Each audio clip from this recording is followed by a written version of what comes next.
गुजरात के सूरत जिले से एक बेहद दुखद खबर सामने आई है। राज्य में बढ़ती आर्थिक तंगी ने एक और परिवार को बर्बादी की कगार पर ला दिया है। मूल रूप से भावनगर जिले के रहने वाले और सूरत शहर के चौक बाजार क्षेत्र में रहने वाले विपुल भाई रजवी भाई प्रजापति हीरा कारखाने में काम करते थे और कभी कभी दिहाड़ी मजदूरी कर अपने परिवार का पालन पोषण करते थे।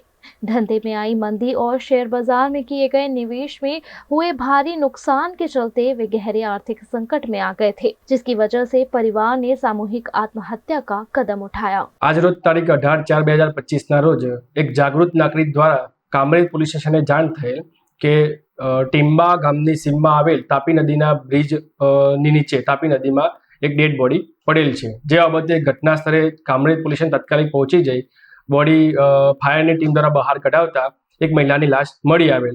થોડા સમય બાદ તે જ સ્થળેથી અન્ય એક પુરુષ તથા એક બાળકની લાશ મળી આવેલ।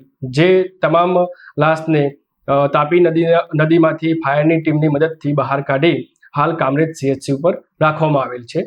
આ બાબતે કામરેજ પોલીસ સ્ટેશન તરફથી સદર મરણજનાના પરિવારનો સંપર્ક કરતા તેમના સગા ભાઈ અત્રે કામરેજ પોલીસ સ્ટેશન ખાતે આવી જાહેરાત આપતા હકીકત એ પ્રમાણે છે કે કાલ ગત તારીખ 17/4/2025 સાંજના 17:30 કલાકે સદર મરણજનાર પરિવાર ઘરે અમે બહાર ફરવા જઈએ છીએ બગીચામાં તથા રાત્રે જમીને મોડા પરત આવીશું તેવું જણાવી બાઇક પર નીકળી ગયે। ત્યારબાદ સદર મરણજનાર વિપુલભાઈ રવજીભાઈ દેવગણિયા નાઓએ જે તે સમયે શેર બજારમાં રોકાણ કરેલ, જેમાં તેમને નુકસાન થતા તેઓએ પોતાને 8 થી 10 લાખ રૂપિયાની પર્સનલ લોન લીધેલ। જે બાબતે સતત તે માનસિક તણાવમાં રહેતા હોવાનું જાણવા મળેલ છે।